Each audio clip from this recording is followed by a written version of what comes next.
June 19 വായനാ ദിനത്തോടനുബന്ധിച്ച് ഒരാഴ്ച സ്കൂളിൽ വായനാ വാരാചരണമാണ് കേട്ടോ. അപ്പോൾ ഓരോ ദിവസവും ഓരോ പ്രോഗ്രാംസാണ് ഉണ്ടാവുക കേട്ടോ. ഇന്ന് പ്രധാനമായിട്ടും ബുക്ക് പ്രദർശനമാണേ. കുട്ടികൾ തന്നെയാണ് ബുക്കുകളൊക്കെ അറേഞ്ച് ചെയ്തത്. ഞാൻ വരുമ്പോഴേക്കും അവരെല്ലാം നേരത്തെ എത്തി ബുക്കുകളൊക്കെ അടുക്കി പറക്കി വെച്ച് തുടങ്ങായിരുന്നു കേട്ടോ. അങ്ങനെ ബുക്കൊക്കെ വച്ചതിന് ശേഷം ഓരോ ക്ലാസ്സിലെ കുട്ടികളായിട്ട് വരാൻ തുടങ്ങി. പിന്നീട് അവർക്കിഷ്ടമുള്ള ബുക്കുകളൊക്കെ അവരെടുത്ത് വായിക്കാനും തുടങ്ങി കേട്ടോ. പിന്നെ ഞാനൊക്കെ സ്കൂളിൽ പഠിക്കുമ്പോൾ ലൈബ്രറി ഒന്നേ ഉണ്ടായുള്ളൂ. പക്ഷേ ഇപ്പോൾ അങ്ങനെയല്ല കേട്ടോ. ഓരോ ക്ലാസ്സിലും ഓരോ ലൈബ്രറി വീതമുണ്ട്. അങ്ങനെ അവർക്ക് ആവശ്യമുള്ള ബുക്കുകൾ അവർക്ക് എപ്പോൾ വേണമെങ്കിലും ക്ലാസ്സിൽ നിന്ന് എടുത്ത് വായിക്കാനുള്ള അവസരമുണ്ട് കേട്ടോ.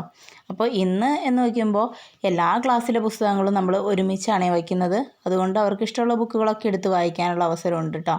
എപ്പോൾ വേണമെങ്കിലും ബുക്ക് അവർക്ക് എടുക്കാനുള്ള സൗകര്യത്തിൽ തന്നെയാണ് വച്ചിരിക്കുന്നത്. പിന്നെ ഇതാണ് മണ്ണെഴുത്ത്. ഞാൻ സ്കൂളിൽ പഠിക്കുമ്പോൾ എനിക്ക് കിട്ടിയതാണ് കേട്ടോ. അതും പരിസ്ഥിതി ദിനത്തോടനുബന്ധിച്ചാണ് കിട്ടിയത്. അന്ന് എനിക്ക് കിട്ടിയ മരം മഹാഗണിയാണ്. അത് എൻ്റെ വീട്ടിൽ ഞാൻ നട്ടുപിടിപ്പിച്ച വലിയൊരു മരമായി. പിന്നെ അത് വെട്ടിക്കളയേണ്ട അവസ്ഥയൊക്കെ ആയി കേട്ടോ.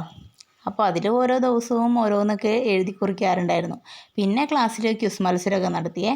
പിന്നീട് കുട്ടികളൊക്കെ വന്ന് വീഡിയോ ആണെന്ന് അറിയാണ്ട് ഒരു ഫോട്ടോയ്ക്ക് വേണ്ടി പോസ്റ്റ് ചെയ്യായിരുന്നു കേട്ടോ. അപ്പോൾ അത്രയേ ഉള്ളൂ. Okay, by.